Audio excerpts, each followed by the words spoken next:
the green wave up in Easley and the one in Somerville, giving me small town PD ballers and the city of Rock Hill.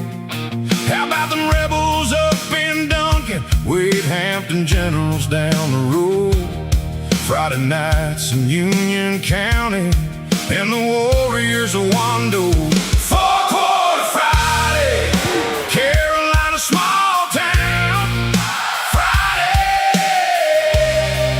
they all shut down. Friday, time to spot the ball. Yeah! Legends of the fall.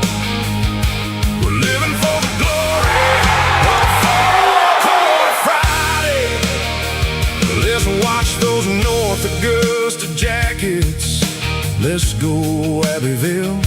The mighty Dutch Fork Silver Foxes. The Flash is down in Johnsonville. Four-quarter Friday, Carolina small town. Friday, they all shut down.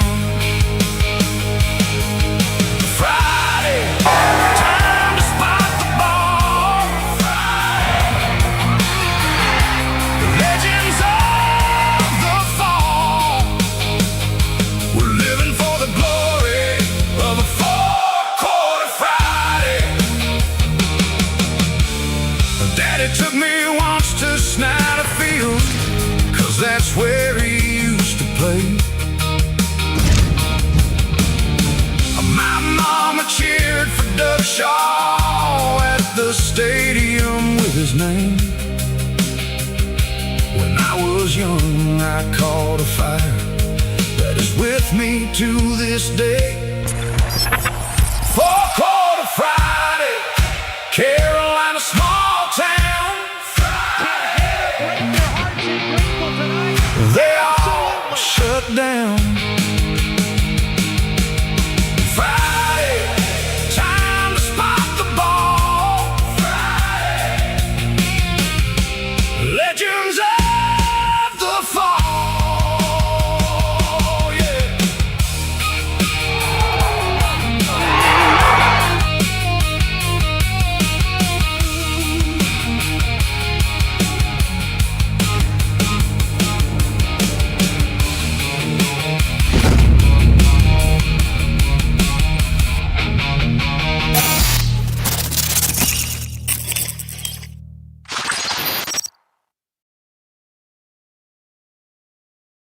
Welcome to Four-Quarter Friday, part of the Chief Sports Network. Talking South Carolina high school sports every Friday morning, and proudly presented by the South Carolina Athletic Coaches Association. With weekly appearances from coaches, players, and media around the state. Let's go!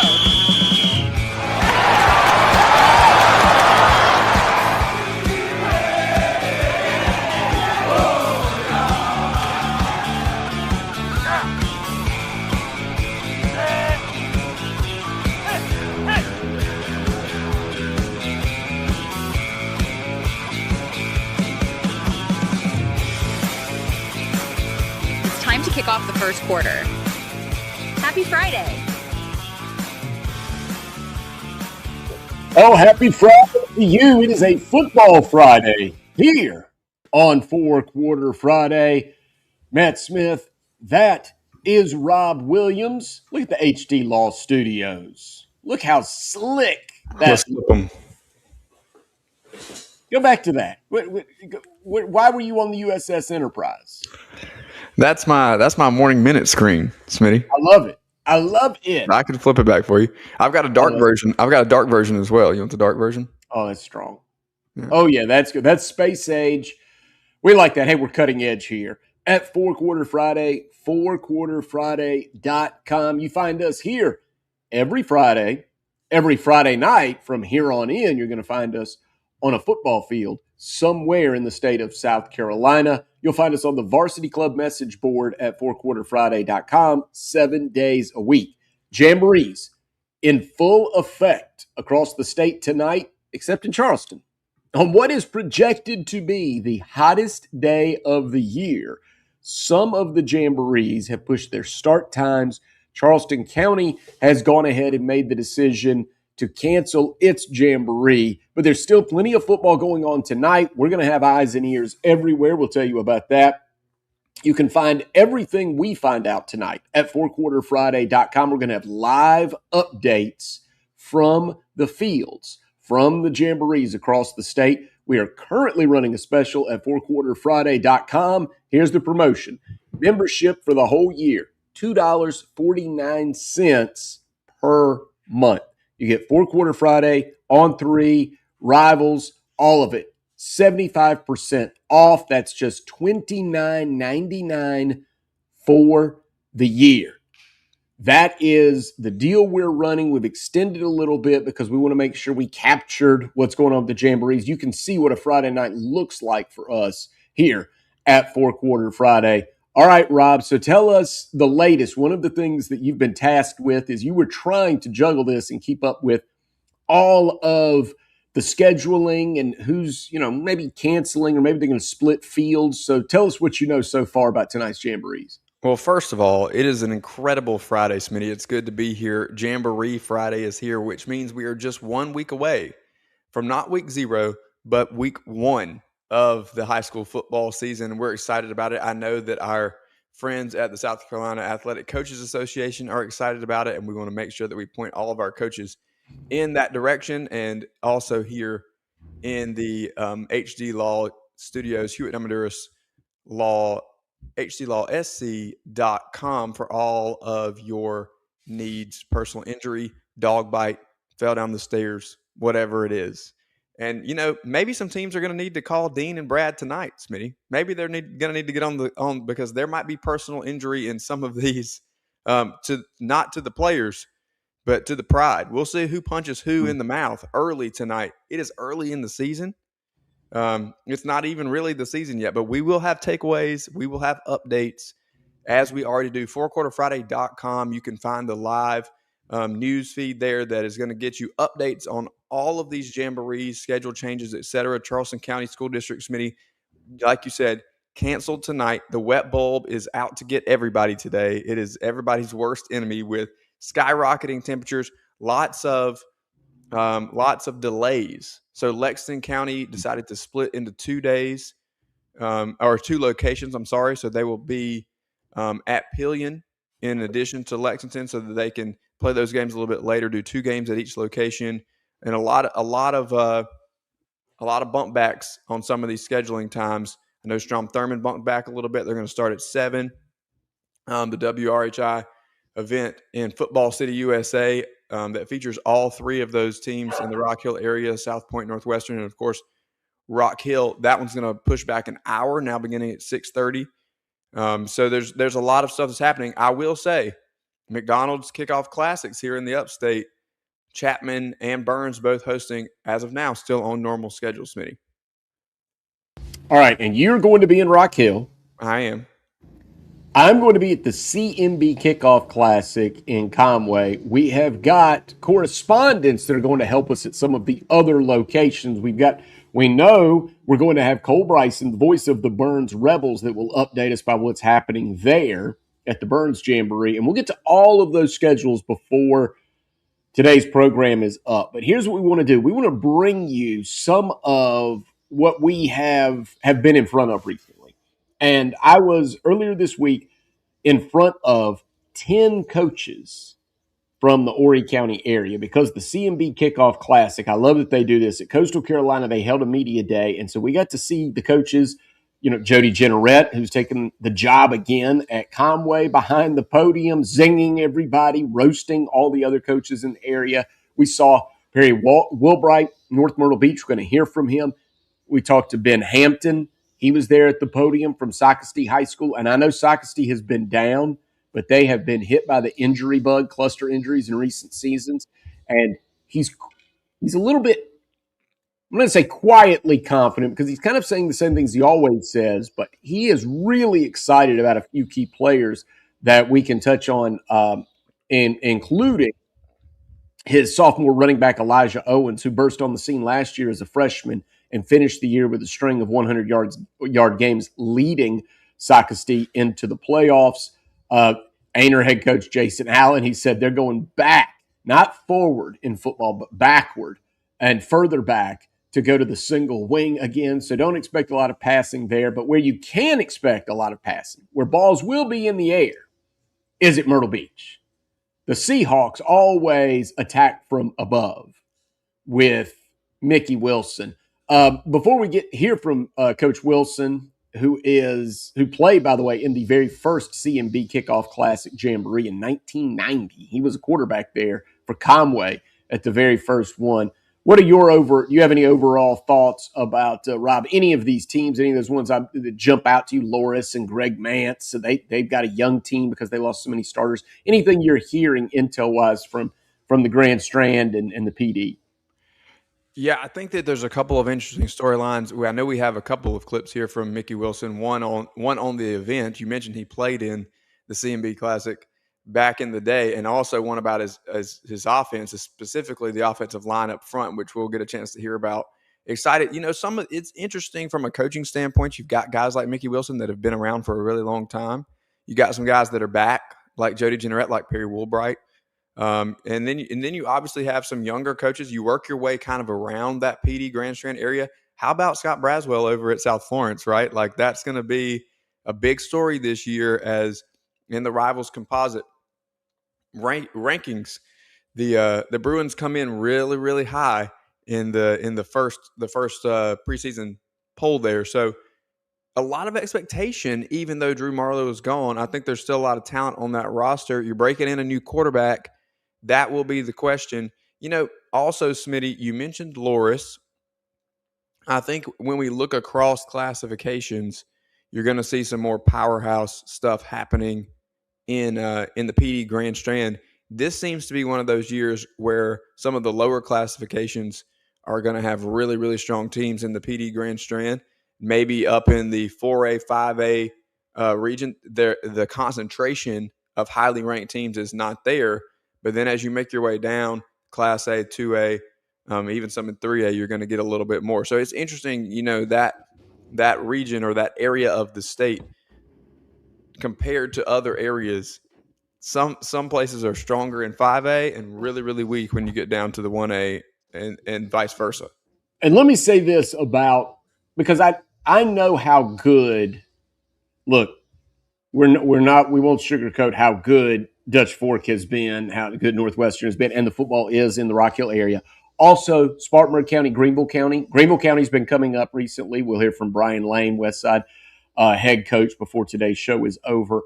So good there. One of the things that the reason I believe that there are some underrated teams and programs right now in the Horry County, Florence County area is this. 1-point losses in the playoffs.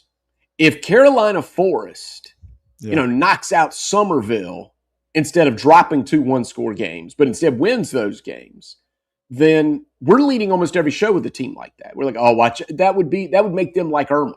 That would put them in an Irmo-like level in terms of recent accomplishments. Right. But instead, those losses have gone the other way. And that's happened a lot to some Charleston County teams and some Horry County teams and some Florence County teams. And I just think there's a chance that if that changes, if that spins, just a little bit, then you could see. I'm not going to suggest that the balance of power would go from Rock Hill down to the PD, but what I would say is I think that's why some of those teams and programs and coaches are a little bit underrated. And look, Mickey Wilson's not underrated. And his name, everybody knows his name, and so we'll get to that. Let's hear from Mickey Wilson a little bit, head coach from Myrtle Beach. This is from this week at the CMB Kickoff Classic Media Day, where I was right there in front of Coach Wilson. Starting that, and you can see for 30-plus years, it's been an amazing jamboree. Kids get excited about coming over here, and it's a great environment and a great way for our kids to be under the lights and in front of a big crowd.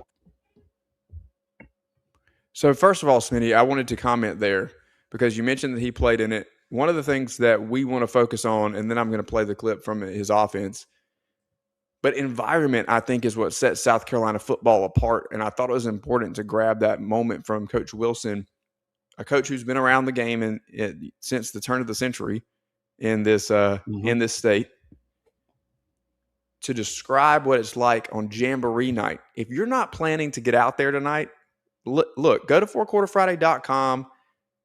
Look down the list of all the opportunities that you have around the state to see quality football tonight.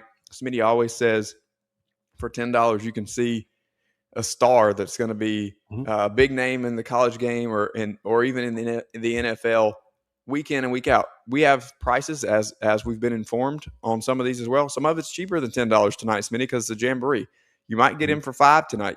You may get your kids in for free. You might be able to have a couple extra bucks to swing by the Mexican restaurant beforehand and get a burrito before you head into the game, okay? So this event in Conway, I think, brings a lot of history, but it brings a lot of environmental importance to just what's in the air when you show up to a South Carolina high school football Friday night. I'm excited that you get to be there. Yeah, this is a good one. This is one of the best events. And I know not everybody is going to be near this one, but hey, don't worry about it. You can just go to fourquarterfriday.com and I'll keep you updated on what's happening. As a matter of fact, I'm going to take the tripod. So we're going to have some videos, some photos. I'll take you as close as I can to the action on the inside of what goes on with all because there's 10 teams in action tonight, although they might have a split field, and we'll see how many that I can get my eyes on. But we'll talk about Mickey Wilson's offense in just a moment. But you mentioned environment, and Ainer head coach Jason Allen said, hey, we don't play 5A football. We don't get a chance to play at places like this that are like Brooks Stadium, on the campus of Coastal Carolina. This is a big deal. Stephen Cagle, new head coach at St. James, formerly an assistant at Lexington and Dorman. He's been in big-time environments. He played college football on that field when he was at Charleston Southern. He actually told a good story. He blocked an extra point, so his team won, I think, 59-58 when Jamie Chadwell was coaching at Charleston Southern, not at Coastal Carolina. And he said, yeah, it's special. It is all to a man. All of those coaches said it's a special event and it's a special environment.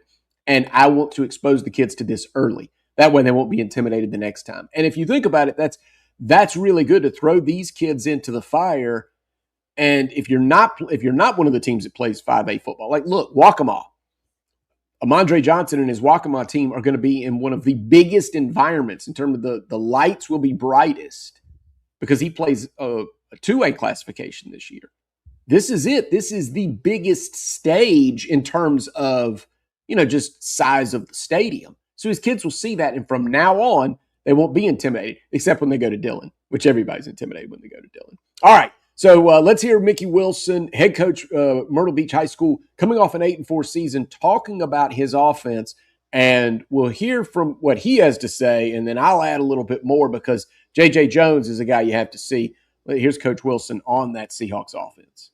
I think the thing that'll be our strength this year is our offense. We returned 6 starters on that side of the ball. Those guys have done a really good job this summer. We're excited about those guys.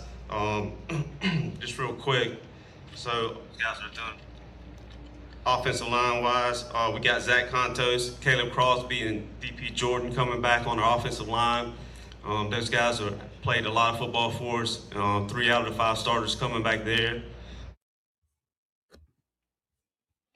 Smitty, the offensive front is where it all begins for a lot of these teams, right? If you can run the football, if you can protect the quarterback, you're going to have success at the high school level.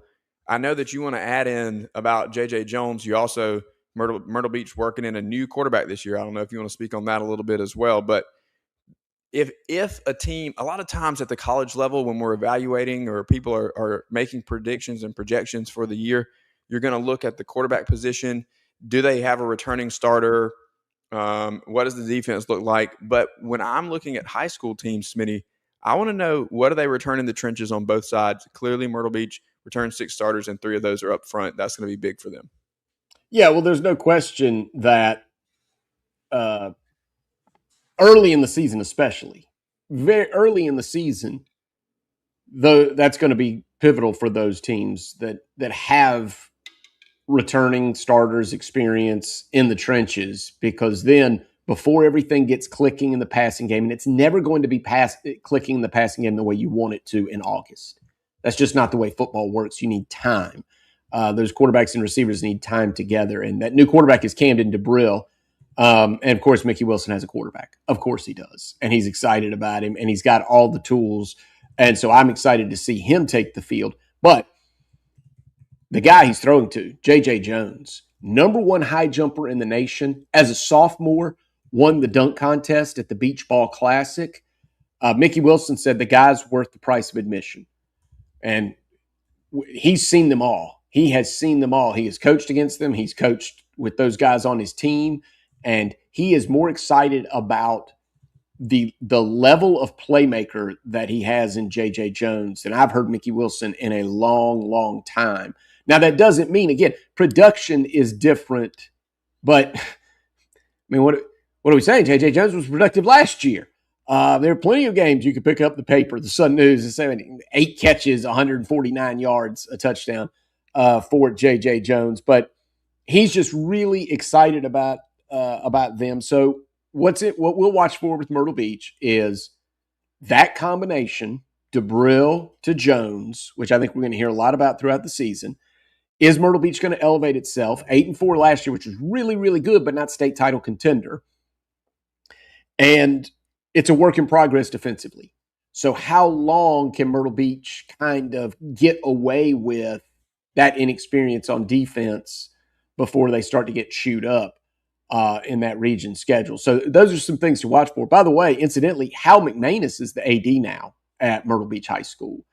His father, Harold McManus, for some that are a little bit older, no, he's a legendary coach from the Burns area, and Hal McManus himself won a state championship at Broome with DJ Moore and a great group there at Broome High School in the upstate. And now Hal McManus has gone down to the lower part of the state, and I think he and Mickey Wilson get along real well. That's what I've heard. But 6 starters back on offense, including J.J. Jones from Myrtle Beach. So plenty to be excited about. At the very least, what you're going to see is the scoreboard's going to light up at Myrtle Beach High School games this year. So great place to go see a game, and we'll be tracking them all season long. Obviously, I'll be calling Friday night rivals games. We've got Myrtle Beach in week 2, I believe, on the television slate. So, look, we just had to get a little Mickey Wilson on there. And by the way, of course he has a quarterback. And did you notice he had to check his notes to get the lineman's name? So, Jason Allen from Ainer said he's going back to the single wing, and it's like slipping on an old sweatshirt.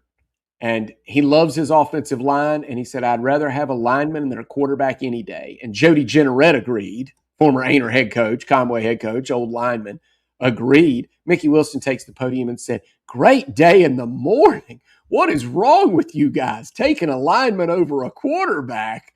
Mickey Wilson, he couldn't let it stand. He couldn't just let them brag on their linemen. He had to talk about quarterbacks. Well, it's a great question, Smitty, and I think that I would love to hear, in our chat box over here, or from you guys on fourquarterfriday.com. Remember, the Varsity Club is there for you to chop it up with us on questions like this, but also your inside scoop, your information from coaches and ADs, all of that exists there. But this is a question that should be on the Varsity Club, and we'll ask it now.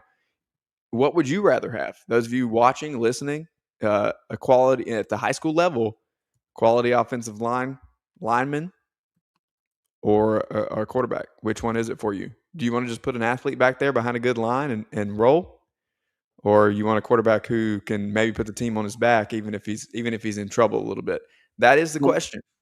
Mickey Wilson would get the shakes if he didn't have a quarterback. So I know which is what he answered. Exactly. But let's talk now a little bit about some of the other teams. In Perry Woolbright, we've got a clip coming up here from Perry Woolbright, who returns after a successful run at Clover. Now he's back at North Myrtle Beach. And I'll tell you, if it's not in the clip, I'll give you a couple of quips that Perry Woolbright shared. But one thing I like about Coach Woolbright is, of course, the coaches, they're there in those Nikes. Everybody's wearing their Nikes and kind of, like those tech pants. The coach's uniform these days, and the 3/4 zip or whatever. Perry Woolbright's in shorts and flip-flops. Happy to be back in Little River. Happy to be back on the coast. So here's North Myrtle Beach head coach Perry Woolbright, new head coach, same as the old coach. Here's Coach Woolbright. But it's the community. North Myrtle Beach has never won a state championship. They played and won, had a lot of unsuccessful years. When I took the job in 2010, they'd had, in 50 years, they'd had 6 seasons above 500. But it's a community that cares about football and the school and athletics either way. I had a community that supported me when I was 0-20, going into the 3rd season. A lot of places you've been run off. I was a young guy, thought I knew what I was doing, had to learn a lot. But that community would still support me, and in the 13 years that I left, many of the community members have kept up with me, reached out to me on success of those schools and things like that, and now they've come back. So very fortunate to be back in a great place in North Myrtle Beach. There it is, Smitty. You mentioned he's happy to be back. You just mentioned also how McMahon is coming back down to the coast. Perry Woolbright back from Clover, and he's excited. And we mentioned environment with Mickey Wilson earlier. Here's another pillar of high school football in the state of South Carolina, the community that rallies, and Coach Woolbright called it out. Not a ton of success at North Myrtle Beach, but what a fan base, Smitty. What a passionate group. They make themselves known and heard in person and on the internet. There's no question about the passion of these fans. And I think it says a lot about, and he said it there, takes a pay cut, comes back down, comes to a program that has not had historic success, and he's ready to take them to the next level. Great bloodline for Coach Woolbright, and he told this story a little bit. So his grandfather is Cecil Woolbright, who's a South Carolina Football Coaches Association Hall of Famer. His father, Marty Woolbright, I believe he's also in the Hall of Fame. And Coach Woolbright, Perry Woolbright, told a pretty fun story that he said early on in his coaching career, he had been an assistant at Fort Dorchester, had been an assistant at Gaffney, and he was going to take his first head job. And his father said, well, you probably ought to go somewhere with that good athletes to find out if you can coach or not. And he said he went to North Myrtle Beach, had 3 losing seasons, said, you were right, Dad, I can't coach. So that it is something to go from, and it's certainly not a knock on North Myrtle Beach. We know they've got some athletes. Just look at their baseball success. But his point being that they aren't turning out the athletes. And he even said, this team won't wow you getting off the bus, but they're playing hard. They're listening, and he thinks they're going to come together. Now, Coach Woolbright played 2 quarterbacks at Clover, and he might play 2 this season as well, unless these 2 guys separate from themselves. So here's one more clip from Coach Woolbright about his strategy this year. State championships year in and year out? Probably not. But we can put a product up on the field that makes our community proud. And at the end of the night, they know we did everything we could to come out successful at the end of the year. Offensively, we'll throw it probably once or twice more than Coach Generette did last year throughout the year. But we do got some good guys. Got a couple young quarterbacks kind of playing for the start role. And both of them will probably play a lot this year. The last 2 seasons at Clover, I've rotated quarterbacks every 2 series. Now, a couple games that changed. One time, my son got banged up a little bit. Another guy played more. In one game, the other kid wasn't playing good. My son was playing a little better, so he played a little bit more. But for the last 2 seasons, I've rotated quarterbacks every 2 series, and we won a lot of ball games doing that. That is so interesting to me, Smitty. Rotating every 2 series, kind of no matter what, unless there's an injury or a significant discrepancy in play. But when you have 2 guys, do you rotate them? My question then becomes, how many other programs across the state may employ a similar tactic? When we look at position battles right now, some of the intel that we have coming in from programs across the state that still have quarterback battles, is it a possibility that we may see this at more than just North Myrtle Beach? Will we see 2 quarterback systems across the state at some of the more prominent programs? It's definitely something to watch out for, and Jamboree night is a great time to figure out if we think it's still neck and neck or is somebody starting to separate.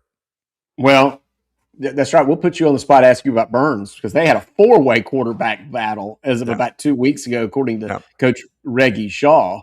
All right, we'll tease that for the second part of the show. But, hey, CMB Kickoff Classic. So that that's what's happening here. Charleston County canceled again, but I will be at the only Jamboree for 100 miles down here, and it's a big one. We'll see how they split it up because now the start time has been pushed back to 7:30, but I'll be there on the ground. I'll be giving updates, and you can find those updates at fourquarterfriday.com. Conway, Aner, Waccamaw, Socastee, Green Sea, Floyd's, Carolina Forest, St. James, Myrtle Beach, North Myrtle Beach, Loris, all in action tonight somewhere. So we'll see how it all plays out, but I will get my eyes on at least half of those teams tonight at the CMB Kickoff Classic. All right, we'll take a break here. Our thanks to Bill Maloney for bringing us the first quarter. Bill Maloney, Farm Bureau Insurance. As I always say, if Bill Maloney will give Rob insurance, I mean, come on. He can help you out. Reach out to Bill. 803-637-6246. Bill Maloney, Farm Bureau Insurance, brings you the first quarter. Of course, Four Quarter Friday presented by the South Carolina Athletic Coaches Association. We'll hit a break. When we return, we'll make our way up the state a little bit from Lou Bezjak, the state newspaper. Then we'll get into the upstate. All of that is ahead. Get in the chat box with us here at Four Quarter Friday. And it's very important that you know how to get to fourquarterfriday.com because all the good stuff is on the Varsity Club message board. And we've got a special running right now, 75% off, just $2.49 per month for all the good stuff we've got. Back with more Four Quarter Friday on the Chief Sports Network, presented by the South Carolina Athletic Coaches Association, next.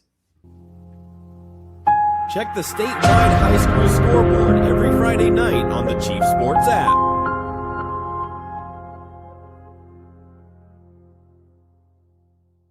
If you have experienced any sort of damage to your home or business, smoke, water, fire, or mold, visit RestaProsMidlandsSC.com. Proud supporters of South Carolina high school athletics. Leading Edge Fundraising is the #1 fundraising solution in South Carolina for middle and high schools, club teams, and colleges. At Leading Edge, a personal representative does the work for you to make more money in just 1 hour. Leading Edge is your solution. It's a one-stop shop for over 10 different fundraising options that all run off the same proven process. Don't stress about insufficient budgets or lack of materials. Contact Leading Edge today and raise funds fast. Leading Edge, South Carolina. Raise more, do more, win more. LeadingEdgeFundraising.com. When playing sports, you want a coach that will fight for you. At Hewitt Diamaduros Law Firm, we've got your back. Whether it's personal injury, insurance disputes, negligence, or wrongful death, our team delivers exceptional legal services that makes meaningful difference in the lives of the individuals and families we work for. Visit hdlawsc.com. hdlawsc.com. Hewitt Diamaduros, we're on your team.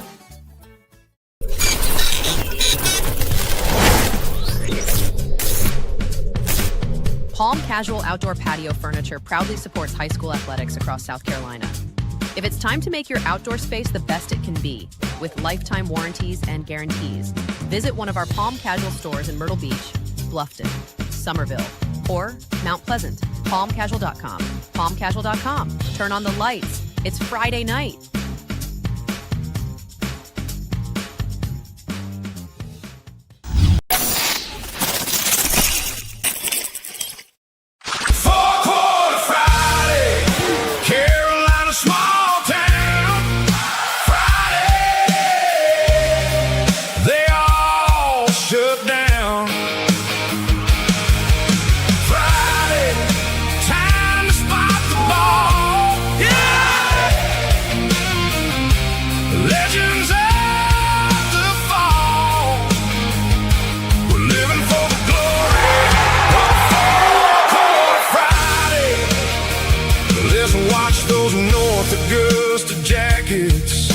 Let's go, Abbeville. The mighty Dutch Fork, Silver Foxes. And we're back on Four Quarter Friday. Jamborees tonight. We've got them stacked up. As a matter of fact, we'll go over that schedule kind of in detail as best we can before the show is up. But we've got Lou Bezjak coming up. Rob Williams had Lou from the state newspaper on the Leading Edge guest line earlier this week. As a matter of fact, there's a lot that you won't see on this show, just a lot. So absolutely be a part of everything we do. YouTube is a great way to do that. Go to YouTube, 4 Quarter Friday, just search for that. And you're going to find a lot of things. Rob, you were at the Woodruff Jamboree 2 nights worth of it. They had to split that in 2 nights because of some weather. And you've got some great content up there. And of course, we're going to have more, and it's just stacking up everywhere on YouTube. So we talk so much about the website, but it's the website with YouTube, with the stream, with and everything. the podcast channels. And the podcast channel, Smitty. You know, if you're listening, you just want to put it in your ear, you're driving around. We know a lot of people do that.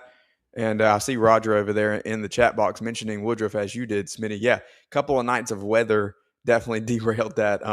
McDonald's Kickoff Classic at Woodruff, but the Gaffney event was played. They've got 2 coming up tonight, Chapman and Burns with McDonald's Kickoff Classic. But you're right. Not just 4quarterfriday.com. Start there. Then you're going to go over to YouTube. You're going to listen on podcasts on Spotify or Apple, and you'll get full interviews of a lot of this. You'll get longer versions of these videos from coaches that Smitty got at the CMB. You're also going to get these full interviews with guys like Lou Bezjak. We'll have Brian Lane later. We had Richard Bush, head coach at North Augusta yesterday. That one will be available soon. Earlier this week, Irma running back Ty Phillips had an exclusive one-on-one with me. So all of that is available there for you, and we want you to jump in there, watch, listen, however it is you want to consume it. Just make sure that you do consume it, because you don't want to miss out on the content that we have coming your way, and more coming up next week, and the week after that, and the week after that, and on through every sports season, because 4 Quarter Friday never goes away, Smitty. You've got to check your schedule, Rob, because I want to know if you're going to be able to see that Irma North Augusta game in person. That's going to be nice. It is going to be something. It's going to be something. We talked to Coach Bush. We obviously talked to Coach Brand last week. We're going to continue to monitor that. Here's the thing, though. We'll kind of give this away. If you've missed the boat on this one, that Irma North Augusta game is a region matchup. Mm-hmm. North Augusta is in the region with a lot of CSRA teams. Fox Creek, Midland Valley, Aiken, South Aiken. I'm going to miss somebody down there.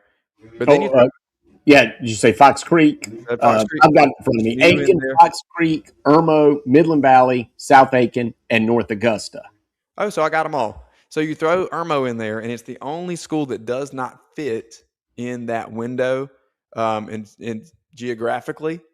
So you can look at that one way or the other. Smitty, we've got this also in the Grand Strand with a couple of teams that are going to be traveling down to Charleston, the kind of the one-off or 2 teams out of the 6 in the region that are going down to a different area. So we look at 6 areas of the state, a lot of CSRA in that North Augusta region, and then Irmo. 30-second answer here from you, Rob, before we get to Lou Bezjak from the state.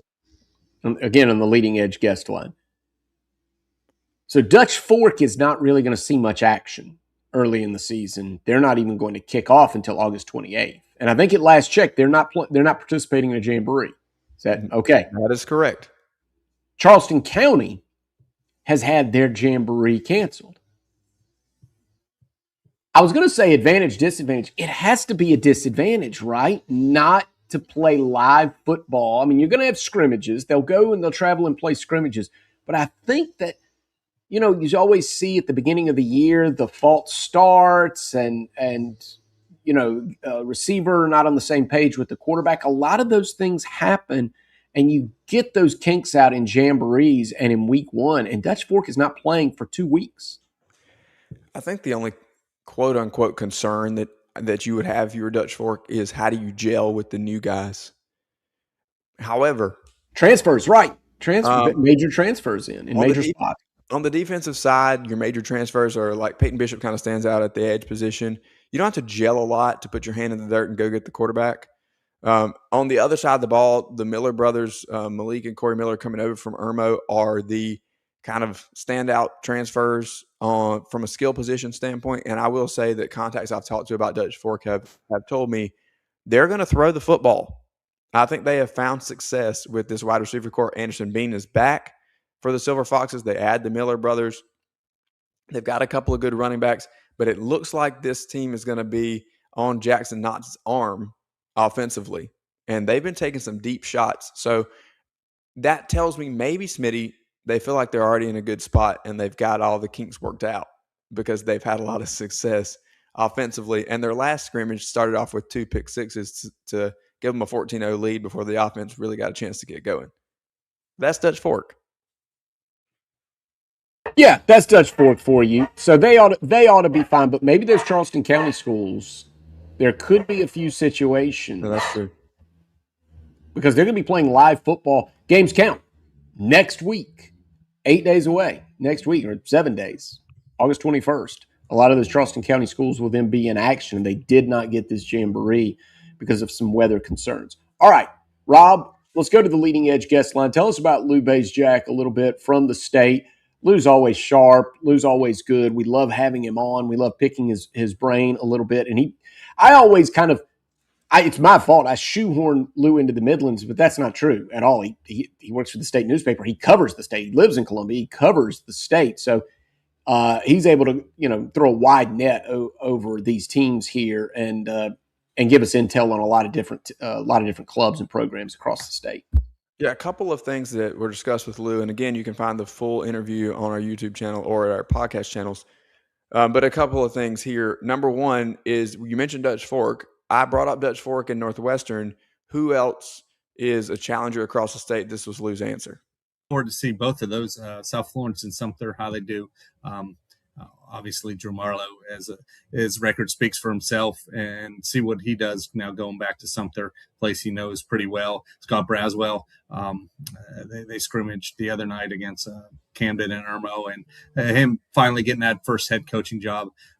He brings a lot of energy to the program. I mean, see if it can keep it going. South Florence is really build itself into a powerhouse. And then in the Midlands, you got a couple Carolina guys. You got guys like Corey Helms taking the step up from Pillion to Chapin. Chapin obviously struggled last year, but he's brought a lot of energy to the program. I know he even had him, I think they did a camp. They went out of state the first few days of practice to kind of from team bonding and also practicing. And Willie Offord at Flora. Tough situation. Okay, so that was actually Lou Bezjak on new coaches around the state. First year at a new spot, Smitty. A couple of those guys that he mentioned that you need to keep an eye on there. Obviously, Scott Braswell sticks out. We mentioned him before, and you're going to get the early test between South Florence and Somerville to kind of tell us what's going on with the Bruins. We know South Florence's schedule is difficult, so we're going to know early what they kind of have, what is Braswell working with, and how can that develop. You and I have talked off air. Early season results don't always predict well what the end of the season is going to look like. So there's not necessarily a need for a panic button early if you don't see success for the Bruins, but we'll see how that goes. And a couple others in the Midlands there. He mentioned Offord, he mentioned Helms, Chapin, and AC Flora. When I asked him about power programs to move us to the upstate a little bit, I threw out Dutch Fork and Northwestern. He said Burns and Dorman, two of the next ones on his list. We know about those two programs, Smitty, and they know a lot about each other, and we'll see them match up early in the season as well, as it's now a non-region game. So I'm interested, to kind of get some updates tonight as well. Dorman will be over at Bowling Springs at their Jamboree. Burns will be hosting a McDonald's Kickoff Classic. What do we hear? What do we hear about those two teams?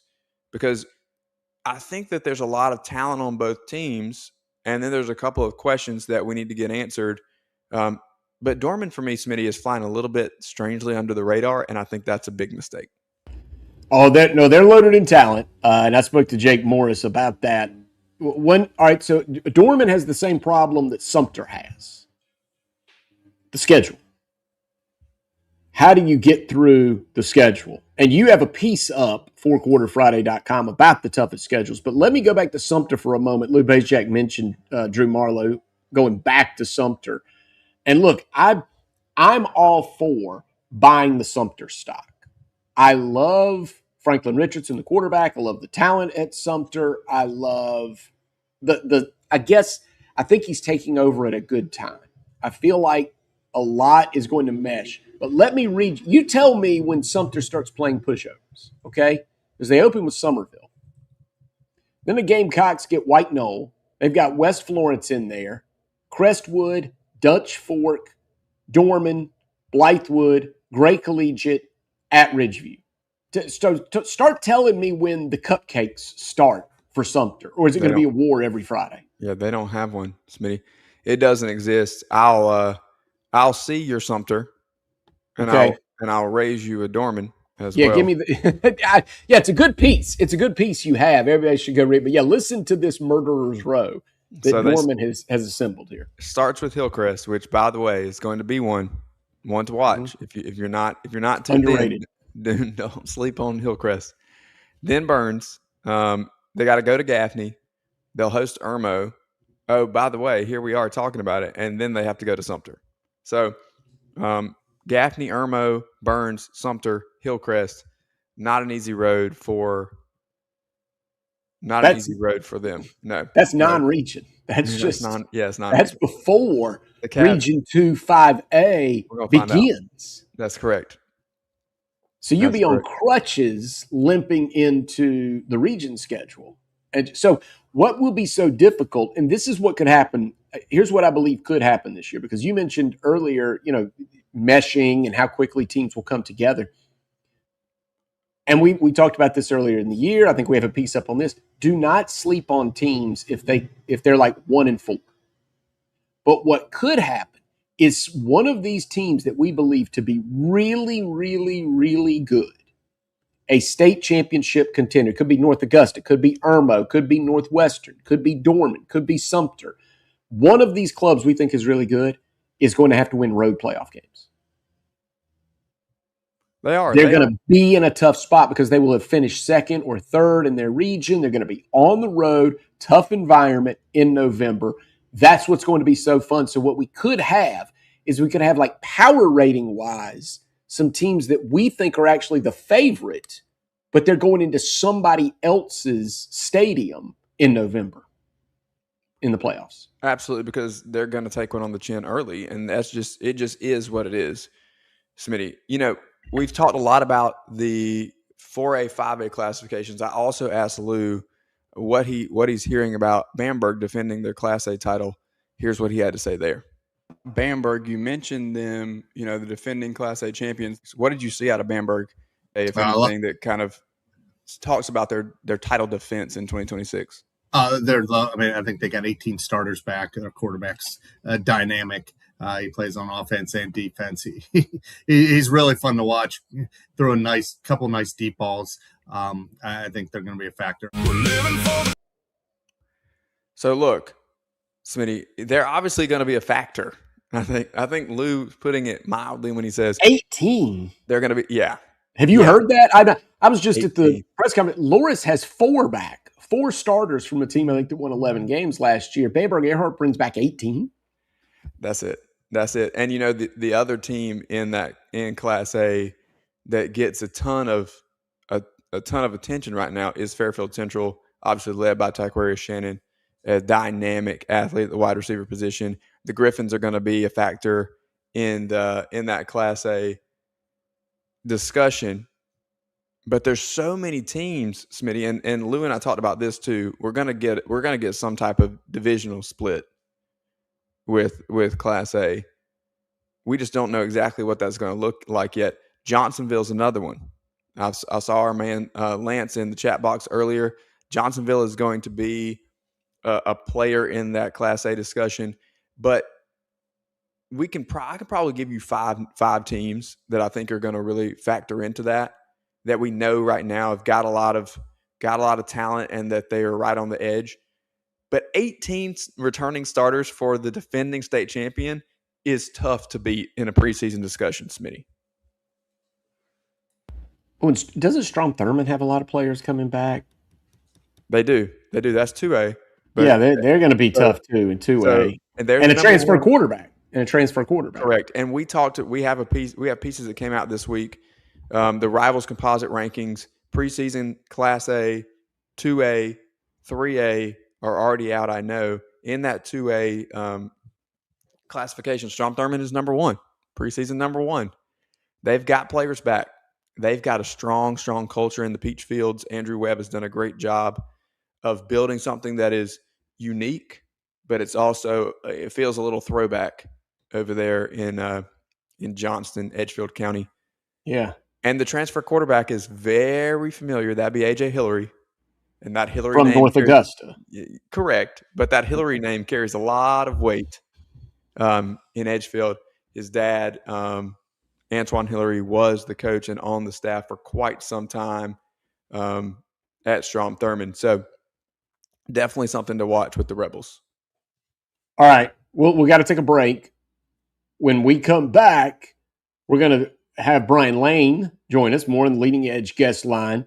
So we'll get into Greenville County, and obviously we'll talk Spartanburg County while we're up there, kind of neighboring, and Jamie Bradford. Jamie Bradford, from many of you know from Inside the Gamecocks, he posed a question to me, and I'll just let it sit with you, Rob, and then we'll get to it after the break, because you're going to be in Rock Hill tonight checking out the Jamboree. And Jamie Bradford looked at the composite rankings on fourquarterfriday.com and asked the question, now, wait a minute. Do you think South Point should be ranked number 3? Are they the third best team overall in the state? We'll get Rob's take on that. And what I did, I danced around it a little bit, talked about some of the underrated teams. But I will say this, South Point would be hearing footsteps. It's hard. That would be, to be top 3 in this state, like, that puts you ahead of, I don't know, Irmo, Dorman, and a lot of others that are just absolutely stacked with talent. But we know the kind of pride they have up in Football City, USA. So we'll talk about that when we come back. That's Rob Williams. I'm Matt Smith. This is Four Quarter Friday from the HD Law Studios on the Chief Sports Network, presented by the South Carolina Athletic Coaches Association. Leading Edge Fundraising is the #1 fundraising solution in South Carolina for middle and high schools, club teams, and colleges. At Leading Edge, a personal representative does the work for you to make more money in just 1 hour. Leading Edge is your solution. It's a one-stop shop for over 10 different fundraising options that all run off the same proven process. Don't stress about insufficient budgets or lack of materials. Contact Leading Edge today and raise funds fast. Leading Edge, South Carolina. Raise more, do more, win more. LeadingEdgeFundraising.com. Insurance protects you from accidents you can't see coming. Bill Maloney with South Carolina Farm Bureau can handle it all with home, auto, and life insurance options. Bill is the ultimate family man, and he'll treat you like a part of his family too. Call Bill and feel safe on the road and at home. South Carolina Farm Bureau is offering new auto rates across the state, so don't wait. Call 803-637-6246. Bill Maloney, protecting your family like it's his family.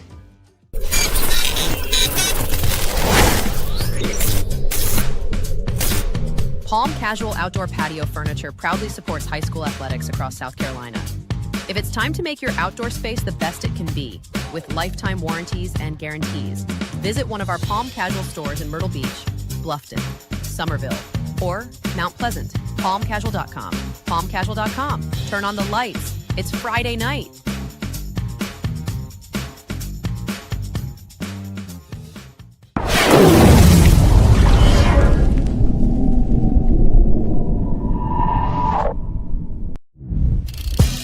How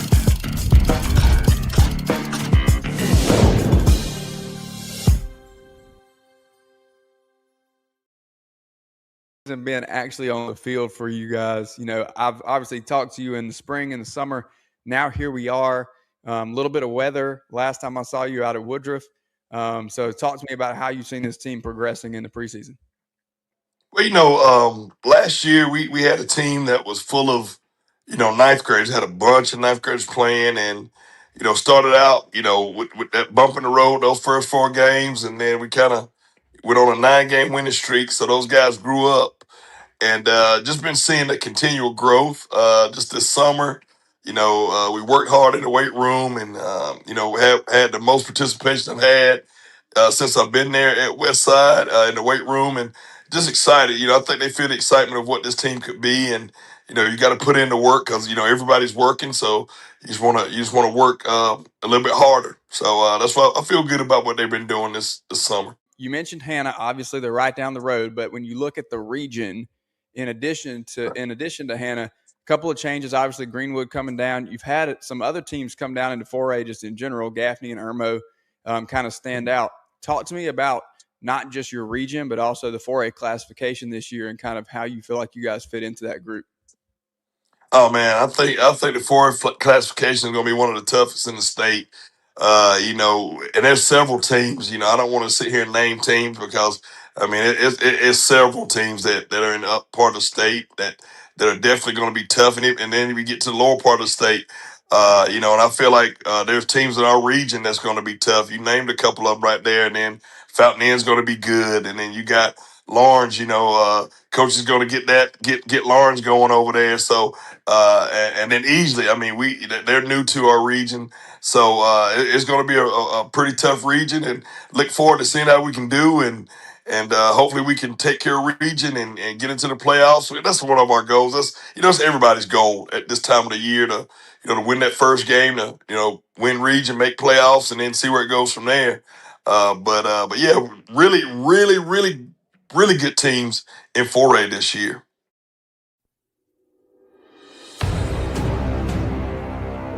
Welcome back to Four Quarter Friday, part of the Chief Sports Network. Let's talk ball.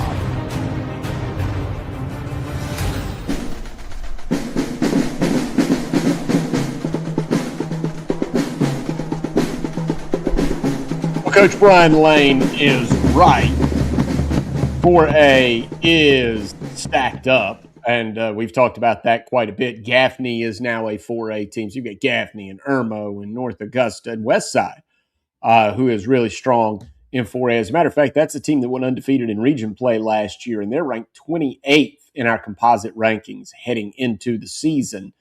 But I think Coach Brian Lane, he certainly knows what he's doing, and we anticipate them certainly being good again. What else did you take away, Rob? Of course, as you've mentioned, you can see that entire interview. Look at our podcast network. Check out YouTube. We'll make sure we have that available to you, the entire conversation with Brian Lane from Westside. But what else did you take, Rob, from what Coach Lane said? Yeah, he was able to kind of go through some of their major stars. Obviously, people who are paying attention to the Rams are going to know names like Bear Woods and Christian Webb Scott, Taljay Watson Martin on the outside for them. Jay White is another receiver that's gotten a lot of college attention. I saw them in Woodruff this past week. Took a minute for them to get settled in. Bear is visibly bigger, and he posted last week that he had put on some weight in the offseason. Very, very thin young freshman last year. He's starting to really fill out. I'm 6'3.5", and I'm looking up at him, Smitty, as well. So he's definitely got the frame and the size at the quarterback position. Was able to kind of get loose and let it fly down the sideline. Christian Webb Scott also looks bigger at the edge position. One of the top players in the 2028 class in the state of South Carolina. So, talking to Coach Lane, we had some fun. We talked about this West Side team and what that talent looks like, but we also did a little throwback back to Woodruff and Burns and Clover and South Florence. And, a lot of different places that he's been as a head coach and looked at some of those players and how they compare to what he's got coming up this year. But I think that they're quietly confident. That would be my main takeaway from Brian Lane. Well, 9-game winning streak last year. So it started out slowly, came out of the gate slowly, 9-game winning streak for the Rams, and then they were eliminated by South Point, which brings us full circle. That's another 4A team. Now, look, I'm sorry if I miss anybody, but South Point and Westside and Gaffney and Irmo and North Augusta all in 4A, and I know there's some others that are certainly going to have a say in it before it's over. But what about that question Jamie Bradford asked, Rob? South Point, number 3 in the state coming into the season. Now, they lost some in the transfer portal, as much as some of these other clubs have benefited that we've talked about. Strom Thurmond getting a quarterback, Rock Hill getting 13 senior transfers in. Dutch Fork, Irmo benefiting, but yeah, Northwestern. So, but South Point has been somewhat quiet in the transfer portal is not the way to say it. And it's not a portal. players have left the program, and I don't know if that's been reflected in the composite rankings just yet. Yeah, we'll see. We'll see. And I'll find out a little bit tonight, obviously. I think that, the intel that I've gathered over the preseason is that they're going to be firmly in the mix for a state championship again. Will they be as talented as they were last year with Jazavian Currents leading on both sides of the ball? I don't think so. But they've got transfer Braden Walden coming in from Denver, North Carolina. Rashawn Brown is one of the best running backs in the state. I've heard some say that he could be the best running back in the state. He's young. He's still a little undersized. We'll see how he continues to develop, but an extremely talented back.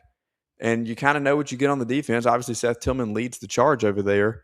But that it's Football City, USA, and they're going to have DBs. They're just going to. And I talked to Zay Currents about that, and he rattled off name after name after name of who's next for the Stallions in the defensive backfield. So we will see exactly what that looks like for them. They've gotten a little bit of action here in the early going scrimmages, gotten some intel back. They've got Palisades tonight, and they are the nightcap. So we'll see exactly what that looks like tonight, Smitty. But should they be 3 preseason? I don't know. You mentioned Dorman. A lot of talent for the Cavaliers, okay? We talked about Irmo. We had Coach Brand on, talked to Ty Phillips earlier this week. You can check that out on YouTube. There's a lot of talent. There's a lot of talent for the Yellow Jackets too. So it's an interesting question. I think coming off a state championship, that serves a little bit as to why they are where they are. And maybe if you're a champion, you stay at the top until somebody knocks you off.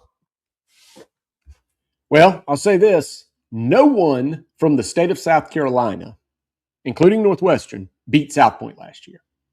They lost one game. That was Huff, a North Carolina power. Nobody inside our borders beat South Point last year. And the only 4A team to beat South Point in the last 2 years is Westside. So it's strong. We question it all we want, but to your point, South Point would stand there and the Stallions would say, knock us off. Somebody beat us. Somebody wants to. I think that's exactly what they would say. I think that is exactly what they'd say it just like that with a little head bob. Knock us off. You won't question us. All right, listen. Jamborees across the state tonight. Rob Williams will be in Football City, USA. I will be at Brooks Stadium, campus of Coastal Carolina.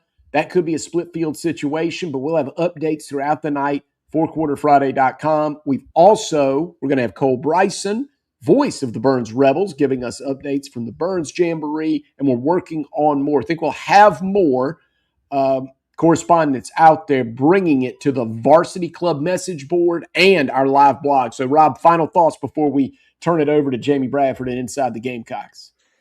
I'm ready to get out there, Smitty. Hottest day of the year. You and I both have on black shirts. I'm not sure what we were thinking, but I'm going to change before I head to Football City, USA. Try to beat the heat. You guys do the same. Stay cool tonight, but enjoy some football. Go to fourquarterfriday.com. Look at the list. Figure out who's the closest to you, and get out there. Let's do it. Take advantage of that 75% off. Only a few more days available on that deal. $30 for the year. Go do it right now. Look for Rob. If you're going to be tonight in Rocky, look for Rob. Come say hello to him. He'll be in a tank top. I think he'll be in a tank top with the Oakleys. Is that how you do game day when it's hot? If they, because I'll have the media pass, I will have to keep my shirt on, but tank top will work.